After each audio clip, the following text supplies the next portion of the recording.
If you are an Uber driver, a DoorDash driver, Grubhub, Uber Eats, or even just a freelance writer, maybe somebody who does, great content on YouTube, you're considered in some cases to be an employee.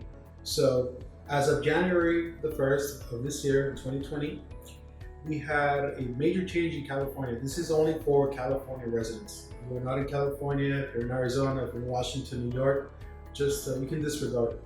But AB5 is a new bill. It's actually the newest bill passed in California legislation. And under that same bill, there's a lot of controversy and there's a lot of counter lawsuits where major providers, major service providers like DoorDash, Lyft, and Uber got together and they got in competition against that bill because it really defeats the purpose of freelancing. So a lot of the things that we notice is that because of the way our economy is structured, there's a lot of freelance to be made. Not just today, but not just in 2020, but also in the upcoming years of our life.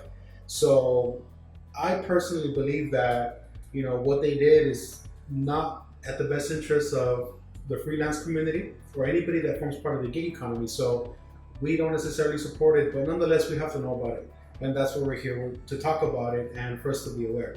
So if you are a freelancer, if you work for Uber or for Lyft, you might be an employee. So again, guys, depending on how you get your forms by the end of the month of January, you will know exactly what you have to do. So it's not just a normal 1099 that you get for working as an independent contractor. You may be an independent contractor up to an extent.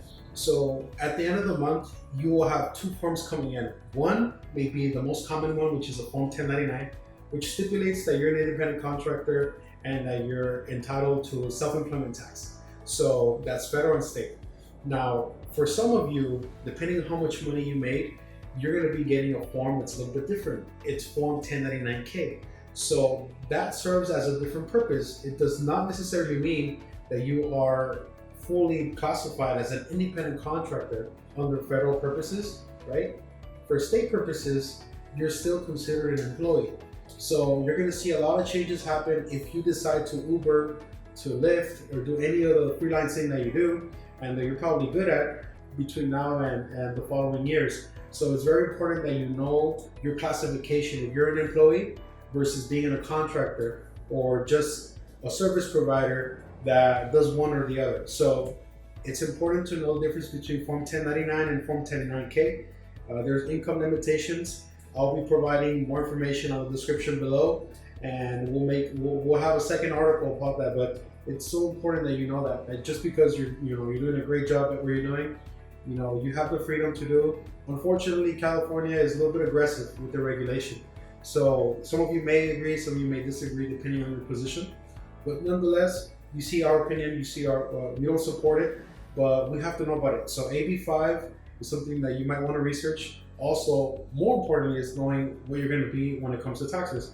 Are you going to be an employee? Are you going to be an independent contractor? California law says that, as a rule of thumb, unless otherwise provided and proven, you're considered an employee. So pay attention to that, guys. If you have any questions, we'll talk more and be happy to discuss in the comments below. Take care.